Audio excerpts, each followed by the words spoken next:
Welcome back to Real Family Secrets. Grab your snacks, get comfortable. The people in these stories had every chance to behave themselves. They just chose wrong. Drop a comment and be sure to subscribe. You're going to love it here. My name is Adam Sorensen, and 3 years ago I buried my wife Michelle after a car accident on I-70 outside Denver. 2 weeks ago, on a flight to Phoenix, my 7-year-old son pointed at a woman 3 rows ahead of us and said the last thing I ever expected to hear. "Dad, that's Mum." Michelle and I met in college, married at 26, and had our son Theo 4 years later. She was a physical therapist, funny in a dry, understated way, the kind of person who made every room she entered slightly warmer. The accident happened on a Tuesday evening, driving home from a late shift. A drunk driver crossed the median. She was gone before the paramedics arrived. I had to identify her at the hospital that night, alone, because my parents were 3 states away and hadn't landed yet. I raised Theo alone for 3 years after that. Grief counseling, a support group that met on Thursdays, a slow, difficult rebuilding of a life that had lost its center. Theo was 4 when Michelle died. His memories of her, understandably, had grown thin and abstract over the years, more feeling than fact. We were flying to Phoenix for my sister's wedding, Theo's first flight since he was a toddler. He was in the window seat, restless, watching the aisle for the flight attendant to come by with snacks, when he suddenly went very still. "Dad," he said, tugging my sleeve. "Dad, that's Mum." I looked where he was pointing, 3 rows ahead, aisle seat, a woman with dark hair pulled back, reading a paperback. "Buddy," I said softly, "that's not Mum. Mum passed away, remember? Sometimes people just look similar." "No," Theo said, his voice trembling in a way that stopped my heart. "Dad, that's Mum. I know it's her. Look at her hands." A mummed my tempo. "I know to Michel Swan times have poor." The woman had a small, distinctive scar on her left hand, just below the knuckle, the exact same place Michelle had one from a childhood bike accident she used to tell Theo about as a bedtime story. I told myself it was coincidence. Grief does strange things to a child's mind, and Theo had been asking more questions about his mother lately, working through some developmental stage where the absence of her had started to feel more concrete and confusing. But I couldn't let it go. When we landed, I watched the woman collect her bag from the overhead bin, and something about the way she moved, the specific tilt of her head as she checked her phone, unsettled something in me I couldn't name. I followed her, at a distance, through the terminal, telling myself I was being absurd the entire time. She stopped at a rental car counter. I heard her give a name to the agent. "Vanessa Cole," she said. "Not Michelle, a different name entirely." I stood there for a long moment, feeling foolish, feeling like a grieving man chasing a ghost through an airport because his son had said something that unsettled him on a plane. And then she turned, briefly, to adjust her bag on her shoulder, and I saw her face directly for the first time.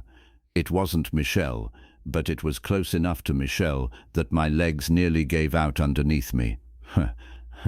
I introduced myself awkwardly, explaining that I knew this would sound strange, but that she resembled someone I'd lost, and could I possibly ask her a few questions. She studied me for a long moment, something shifting behind her eyes.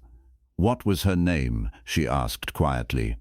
Michelle Sorensen. She passed away 3 years ago." The woman went pale. "Michelle was my sister," she said slowly. "My identical twin sister. We were separated at birth, adopted by different families. I only found out I had a twin 2 years ago through a DNA testing service. I've been trying to find information about her ever since, and everything I found said she'd died in a car accident before I even knew she existed." I sat down on a nearby bench because my legs simply stopped working. 29 years of marriage-adjacent history, and Michelle had never known she had a twin sister, given up for adoption before either of them could form a single memory of the other. Vanessa told me the story slowly, over coffee at the airport, while Theo sat between us, staring at her with an expression of complete, unguarded wonder. Their birth mother, a woman named Diane Colt, had been 19 and unable to care for twins alone. She'd made an agonizing decision to place both girls for adoption, and through a bureaucratic mistake in the 1990s foster system, the girls were separated into different agencies and never reunited, their records incorrectly filed as unrelated cases. Vanessa had spent 2 years since discovering the truth through a consumer DNA test, trying to track down her biological sister. "I found an obituary 6 months ago," she said quietly. "Michelle Sorensen, car accident. I sat in my apartment and cried for a week over a sister I never got to meet. Why didn't you reach out to me, to Theo?" "I didn't know how," she admitted. "What do you even say? Hi, I'm your dead wife's secret twin sister. I was still processing it myself. I was planning to write to you, eventually. I just hadn't found the words yet." Some part of him, some deep, wordless part of a child's memory, had recognized something real. "Would you want to know him?" I asked her. "Would you want to know Theo? He's your nephew, that's real, whether or not you and Michelle ever got the chance to meet." Vanessa's eyes filled immediately. "I would love that," she said. "More than I know how to say. More than I know how to say. More than I know how to say. Moherhedge Mumdindietomoseth." Vanessa flew back with us to Denver a week later, and we spent an entire weekend together, looking through old photographs of Michelle, watching Theo ask Vanessa question after question about a woman he barely remembered, but suddenly had a living connection to. There were small differences the longer I spent with her. Vanessa laughed slightly differently, held her coffee cup in a different hand. But there were echoes too, unmistakable ones, that made grief and joy sit strangely close together in my chest for weeks afterward. Vanessa visits every few months now. Theo calls her Aunt Vanessa with the easy confidence of a child who doesn't question why good things sometimes arrive late and simply accepts them when they do. I think about that flight sometimes, the ordinary randomness of a seating assignment that put a stranger 3 rows ahead of us. If Theo had been looking out the window instead of down the aisle, we never would have known Michelle had a sister at all. Some things, I've decided, find their way to you eventually, even through the strangest, most improbable doors.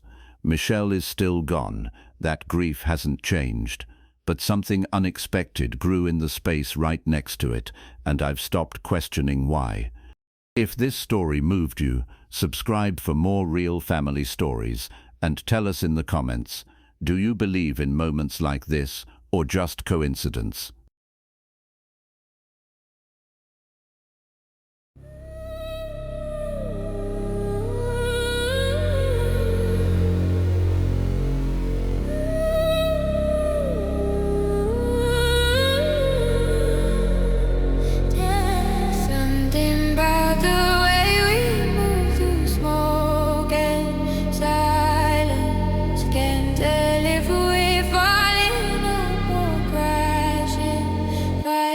Pull up to the function, vision getting blurry now. Grip tight on the wheel, yeah, we swerving through the clouds. Got my demons in the backseat. They been riding around, pour another, feel the thunder, hear that rumbling sound. She don't trust the words I say, but trust the way I move. Astronomical, we chemical, no logic to this groove. Time froze when she touched me, felt the universe expand.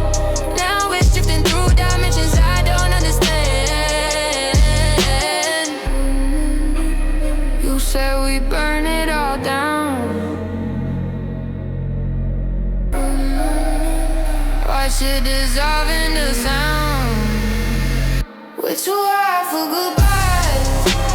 Gravity can't hold what we are. Ride away to the void.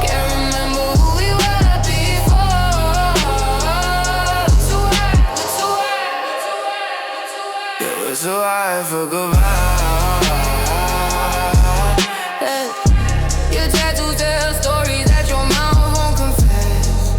I've been reading every line across your chest. We collide like planets, pull apart like tide. You're the chaos that I crave when I'm trying to hide. Pills on the counter, bottles on the floor. You keep asking what I'm searching for.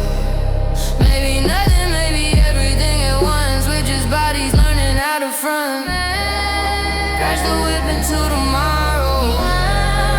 Drown the pain, don't need to borrow.